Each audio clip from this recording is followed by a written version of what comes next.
This is Steve Schallenberger, your host, and we are always thrilled that you would take the time out to join us. So thank you, and today it will be worth it. I'm looking forward to our guest. She is a personal growth strategist, author, philanthropist, and businesswoman with a sparkling personality. It's been fun visiting with her. And after spending more than 15 years as a child care provider, Florence Ann, formerly known as the Windy City Nanny, is the authority on child care and family and village support in this new millennium. And she was born and raised just outside of Chicago. She wants to show people that not only is the saying, it takes a village true, but also how important the need for community is. Her latest book, Build Your Village, is a guide to finding joy in community in every stage of life. So welcome, Florence Ann. Thank you for that beautiful introduction, Steve. I'm thrilled to be here.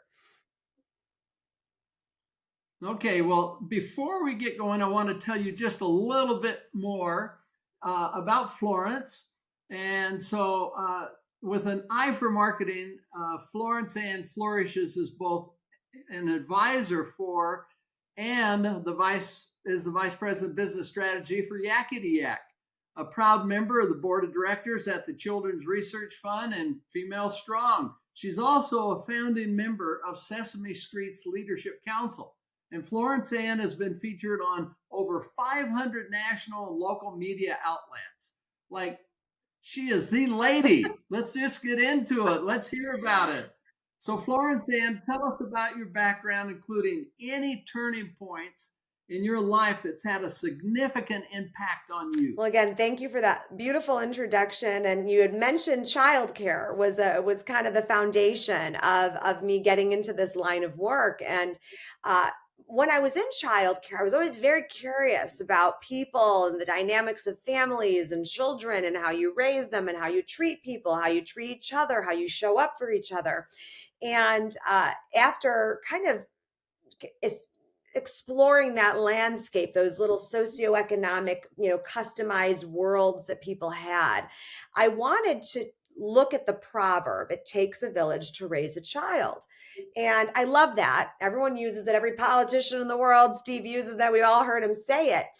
And I believe in that proverb, but I do feel that it's very limiting. What happens if you don't have children? Does that mean you don't deserve a community? And that really didn't sit well with me, Steve, because of course you do. Of course you deserve a community. No matter what your life looks like, your world looks like, you deserve to find your people. And I would hear people all the time bemoan the idea of this village concept was like so nebulous and ambiguous. And how do you find these people? Do they show up at your front door with like a casserole in their hand, the lasagna, like ready to change your baby's diaper? Or like, how do you find your people? And so I thought to myself during COVID, at a time where everybody on a global level knew what it felt like to lose their support systems, I felt like that was the right time to write the book and to give the directions to the village. And as you mentioned, the book is for all seasons of your life, whether you are 18 or 80. It is a true north for you. At least I hope the book is a true north for you that you can always come back to no matter what you're going through in your life and find your people. Oh, there's so many juicy things we can talk about. I just can't imagine everything that you've seen, everything that you've experienced, 15 years of being a nanny. Wowzer. You got to like kids, Steve. I'll tell you, you have to like kids in order to be a nanny. That used to drive me crazy. Can I tell you? People would say to me, oh, I'll nanny or going to childcare until I find out what I kind of really want to do. And I'm like, excuse me, but that is absolutely offensive, first of all. And second of all, you think that that's like an easy thing to do while you figure your life out? I mean, come on, it's the hardest job in the world. And it's also the most rewarding, but you've got to like kids in order to do it.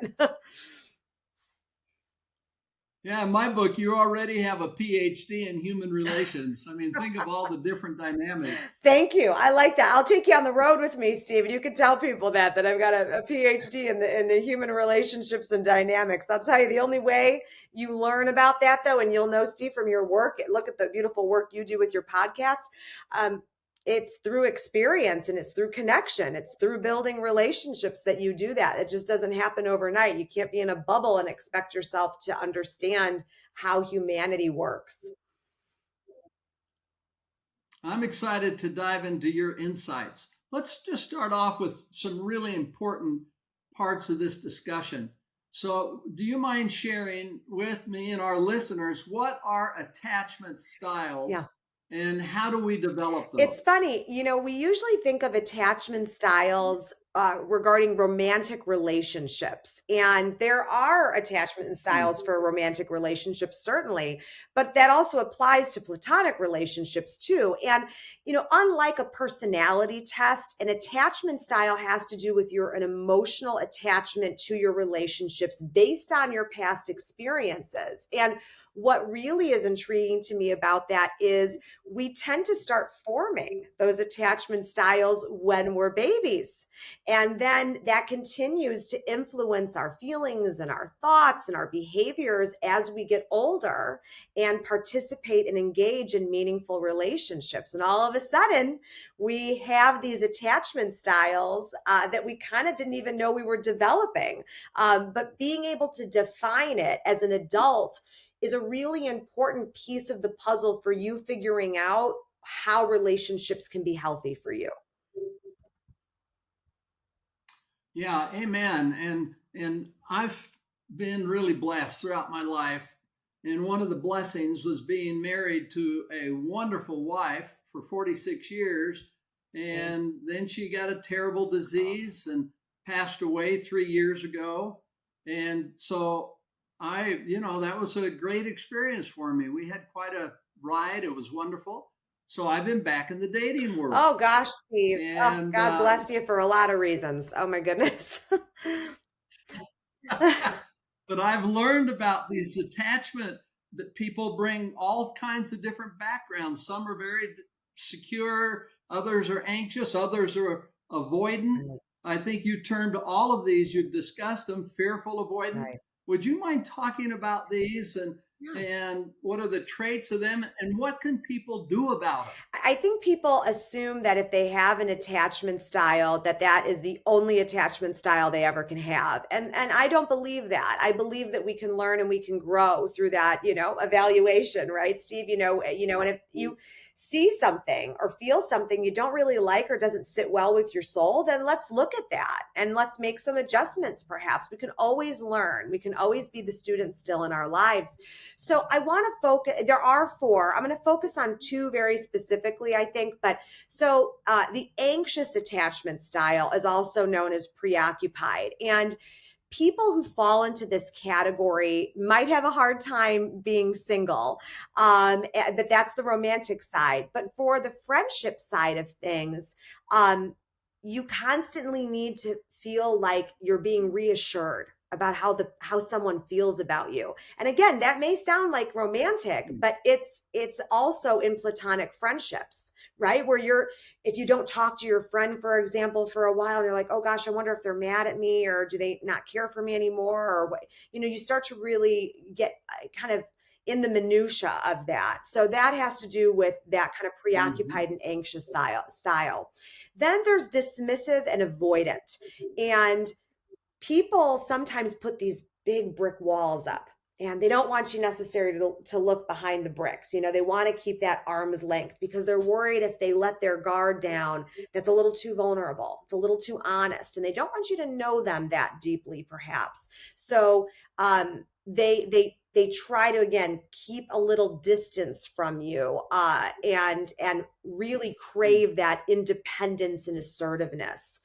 um, People who fall into that dismissive and avoidant category, uh, especially when it comes to friendships, um, there seems to be a a disconnect when it comes to consistency with those relationships. Then they kind of self-sabotage in a way, and that can create a lot of obstacles for them to build relationships going forward, because they're always kind of destroying and rebuilding, and that can become very exhausting. And so the most popular one, of course, that everyone wants to feel that they fall into is the secure attachment style. Everyone wants to say, nope, I'm totally fine, I have nothing to work on, I'm secure, right?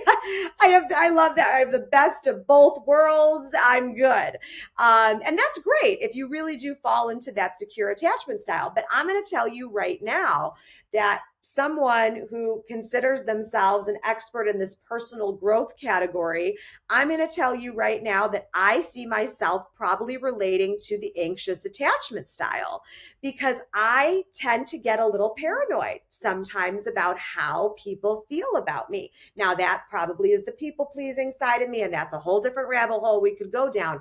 But I'm here to tell you that just because I write the book, or someone writes any book, it doesn't mean that they're not working on the things that they write about. And we're not perfect, and we're all, trying to be that work in progress. So for those of you out there that are listening to those attachment styles and feeling yourself maybe straddle a couple, or maybe you're a hybrid, or you're feeling like, I don't know exactly where I fall, but I know I want to figure that out because I'm struggling in my relationships right now, and maybe this will help me fix some of those things. I love that. I encourage you to explore that, and know that, again, like we just talked about in the very beginning, these things can ebb and flow, and you absolutely can decide to change how your attachment style is illustrated to the world. Yeah, that's a great observation. I'm so glad you're talking about these today, Florence, Sam, because they are critical to our health, our emotional health, our physical health. They affect every part of our life. And so, how can a person identify what attachment style they might have? And that's actually my favorite question about all of this is understanding, how do you vet it? And it's going to be different for everybody. But when you take the quiz, or you heard me rattle off kind of the things that I said, you're going to start to kind of see yourself gravitate to one or the other. And as you start to define that, you're going to also be doing some exploration from your childhood that I think also is very telling. Um, you're going to, once you figure out where you are in terms of those attachment styles, you're going to want to also understand why and where it's coming from. It's like a doctor diagnosing a problem, or a sickness. You want to know, where did it stem from? What's the root of the problem? In order for you to say, okay, I don't like that I'm falling into this anxious category, I want to change that, you've got to figure out why you're in that category in the first place. And I'm not saying, go home, and blame your mother for everything. As everyone always says it, that's what you do. I always blame your mom for this. And that's what they say in therapy, the big joke, that you blame your mom for everything that's wrong with you. But maybe talking to a professional, whether that is a therapist, whether that is a counselor in your community or from your church, whatever it is that you feel comfortable with, maybe that is the right next step for you to explore these attachment styles, in talking to someone who can help you get to the root of the problem. Okay. All right. Well, that's important, and the stakes are high. I mean, we all reflect upon things in our own world, and I'm thinking about, I'm a grandfather, but we have families, or we have relationships, we have work relationships. And my case, I'm dating, and I had a secure relationship, but now that I'm dating, I realize I may be a bit anxious. And if I'm dating someone that's avoidant, I'm in trouble. I'm going crazy. But see, that's why you date, though, Steve, to find out, what works for you and what complements you. And, it's such a blessing that you were married to your wife as many years as you were. And also, I give you so much credit for stepping out into this next season of your life. My My parents actually were married 40 years, 40, and they've been divorced now for 4. And my dad is Oh, back dating, but my mom has not wanted to take the plunge. And I'm the oldest of 4 kids, and it's been an interesting transition for us to watch my dad date. So I wonder how your kids feel about that what? too. Yeah, it's an experience. Of course, they just as with you with your dad, they just want you to be happy, and it's moving through that. So I love this discussion, and there's a lot of leadership. I mean, a lot of leadership is making a choice that regardless of what the other person is doing, that you're going to do things that help things get to a better Right. place. You're going to take the high road, for example. And if someone lashes out to you or whatever, chooses a certain way to behave, Right. you're not just going to Right. retaliate. You're going to do something that's better. And so, what would your recommendation be to build and knit strong relationships as you observe these different, you know, uh, styles of attachment? People always, after they read my book, they, hopefully they have some new skills, they have some new tools to help them build those villages. But people tend to still ask me, well, what's your favorite, Florence, your favorite tool in the toolbox in order to take that step in figuring out connection? Because that's always really the big kind of overarching theme for me in life is always about connection. And I always say that Yeah. philanthropy is the solve to that. Philanthropy to me is always the key to connection because, generally speaking, True. let's say you're someone who's just moved to a new city, not a soul, you don't know where to start in finding your people or building a community. I always say philanthropy is the answer because you can throw something into Google, things that make your heart beat, things that make your heart flutter. Look at what is offered in your community. And then you're going to be able to go, hopefully, somewhere where you have common interests with these people who are in this room together. And that lets you let your guard down a bit more because of the common interest that you have. And so it's 2 birds with 1 stone. You're going to be giving back to the world. You're going to be living a life in service of others, which is what I think the life's purpose is. And you're also going to be able to meet people who are like-minded and have similar values. Then all of a sudden, you're hopefully going to see relationships start to blossom because you've put yourself in an environment that is safe for you, but also an opportunity for you to branch out, but in a way that's maybe going to feel, again, safer and more desirable because of the security that's built in. Would you say, Florence Ann, you would put that in the category of creating a strategy for improving friendships? And it's helpful to understand what attachment style you have? Yes, absolutely. No matter if it's a romantic or a platonic relationship, it's about knowing, again, how the circle works. Because I hate when people, it's all about me, me, me. It's all selfish. Well, I need this and I need to be spoken to like this. And I need, it can't be gimme, gimme, gimme, grabby, grabby, grabby.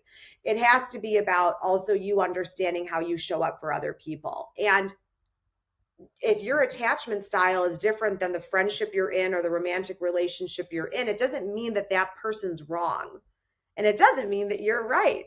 And it just means that this is how God made you. And this is what feels most secure to you, most natural to you. But it also doesn't mean that you can't learn something then from how your partner or your friend also uh, attaches to people or communicates their love or communicates their needs.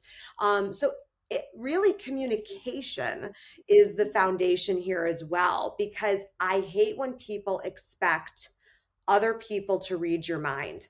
If I'm not going to be able to Hmm. tell you why I need to be treated a certain way, or, why certain things are a trigger, or, um, why I, I feel like I need to express myself a certain way. it's not fair to not communicate that to someone to set them up for success in that relationship with you. Yeah, good point. And Florence Ann, what have you found in your experience is the best way to initiate a discussion so you can end up on the same side of the table solving things I together? always say, So you're not attacking one not another. attacking, Yeah. right? And I always say that you have to think about the end goal.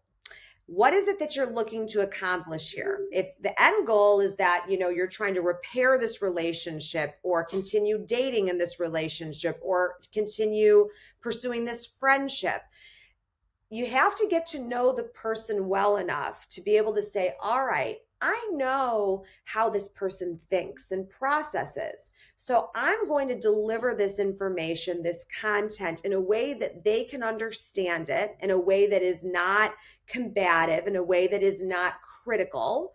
And I'm going to be able to express myself in a way that they're going to be able to take action then. Because if you can think about the end goal and back into that, then you're going to do a better job at probably laying down that conversation. But in order, again, for you to be effective in asking for what you need, you have to figure out how that person is going to process the information you're giving. I always say what you mean, but don't say it mean. Nice. Okay, 15 years as a nanny. Mm-hmm.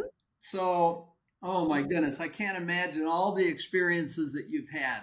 So, as a nanny, what advice do you have for parents to raise happy, successful children? Well, I think that the most precious takeaway I had as a nanny was seeing that when parents got out of their own way regarding the guilt or the competition that they felt with the nanny or other people that were in the children's lives that the children loved, and these parents opened their heart to the fact that more love for the child is best, that it's not a competition, and surrounding your child with as much love and support as they possibly can have is only going to benefit them and shape them into better people. uh, that to me is the best thing you can do. And the reason I'm so specific about that is because I very often found parents feel, especially with the nanny or other people that their child gravitated to in some way, they felt it somehow diminished them as the parents, that it devalued the love the child had for them. And I would always say to parents, if you can think of the nanny or the caretaker or anyone else in your child's life as like an aunt or an uncle or a godparent, wouldn't you want your child to love those people? And the answer is always yes. So if you can start casting those people in your life as, uh, honorable titles, then maybe it's easier to digest for parents to understand that access for children having access to more and more support and love is only going to help them. So I think if we can do that and also teach our children about charity and philanthropy and giving back and showing up for people and living a life in service of others, then I think we set our kids on the right path. But understanding that it's supposed to be about how we show up for each other in this world, and I think that's the most important lesson for our kids to learn. That's a lovely thought. So, in other words, embracing the community that's there and really using it to build wonderful, productive, satisfying, great lives. Amen. And also understanding that you get to control that to the best of your ability. Just because someone is related to you or someone's a part of your family, if that's a toxic person, you have every right to protect your family, and you have every right to stand up for the Mm. values that your family has and aligning yourself with people that are similar to you in those ways. And I'm not saying only be friends with that people that look like you and think like you. Of course, having diversity in that is important as well. But I'm saying that, understanding that if you're not born into the village that you wished you had, I was very lucky to be born into an old school Italian family that taught me all of this about village, and my cousins were my first best friends, and I did have what that old school village looked like. But if you're not born into that, I want to encourage people to know that you do deserve it and you're worthy of it, and you can go out and find it for yourself and build it for yourself, regardless of, again, what you were born into. Yeah, these are some deliberate thoughts, and I love it. And I love the fact that you need to be a gatekeeper, of course, and be discerning about threats to your family or friendships or whatever. And so those are really insightful things. How about one last aspect, if you don't mind? You may have had these opportunities in your experience. How about dealing with, say, a young person, 10, 12, whatever, in the early ages where they might be on the fringe of special needs, autism, or showing some signs?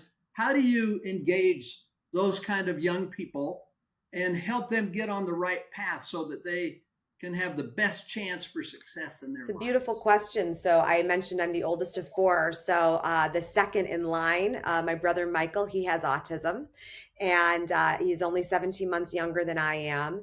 And I lead a lot of my life regarding research in terms of medicine and clinical care. You had mentioned some of my work at Lurie Children's Hospital here in Chicago and Sesame Street.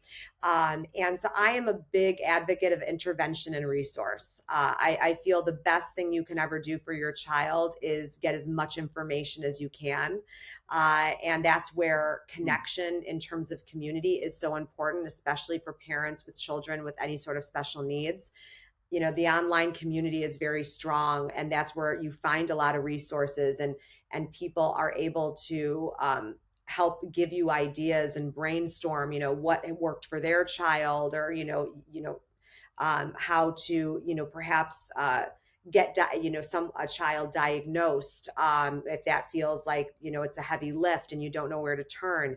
But intervention, to me, is always the first step. Giving your child access to everything they need, and need in order to be successful and live their best version of their life. We have to remember that we're, with special needs children and adults, we're not trying to get them to understand our world and make them fit in our world. We're trying to understand their world and make their world as comfortable and happy as we can for them. So resource and intervention is the best way to give your child the very best chance. Well, what a terrific interview we've had today. Can't believe we're almost at the end, but I want to be sure to allow time for any final tips you'd like to offer to me and our listeners today. Well, I live my life by the Maya Angelou quote. I always love to quote it at the end of my interviews as often as I can. So people will forget what you said, people will forget what you did, but people will never forget how you made them feel. And I feel like if we can do that in our world, that's a really powerful ripple effect. So if you do anything today, I hope that's the thing you go off and do is concentrate on how you make people feel. Wonderful. Good advice. And how can people find out about your book, and how about what you're doing? How can they find out? Go to my website, florenceann.com. My book is available there or anywhere books are sold. And you can follow me on social media, Florence Ann Romano. I answer every direct message I get, so please don't hesitate to reach out to me. I'd like to think of myself as your virtual village. Wonderful. And tell us about Build Your Village. How long, when is it Oh published, gosh, and how's it it's gone? been out about a year now, and I created 6 archetypes in the book that you identify with. Who of these 6 villagers am I, and who of these 6 villagers do I need? And it's kind of like when you're doing the evaluation of like, what's my love language? It's you figuring out, well, what villager am I? And also, who do I need? Because remember, it's not just about what I need from you. It's also, how do I show up for you. So the book reads like a workbook in a lot of ways. You can go back to it and rework the steps no matter what you're going through in life. Like I said, I hope it's your true north. And it also comes with gut checks and action steps to help you take control of your life, not tomorrow, not a year from now, but today, in digestible, bite-sized content that doesn't feel like a heavy lift. Wonderful. Well, thank you, Florence and Romano, for being our guests today. Thank you, Steve. It was such a pleasure. You are delightful. Oh, thank you. And we wish you all the best. And to our listeners, thank you for the privilege of having you join in. It's an honor for us, and we wish you the best in all that you're doing. This is Steve Schallenberger signing off. Have a great day.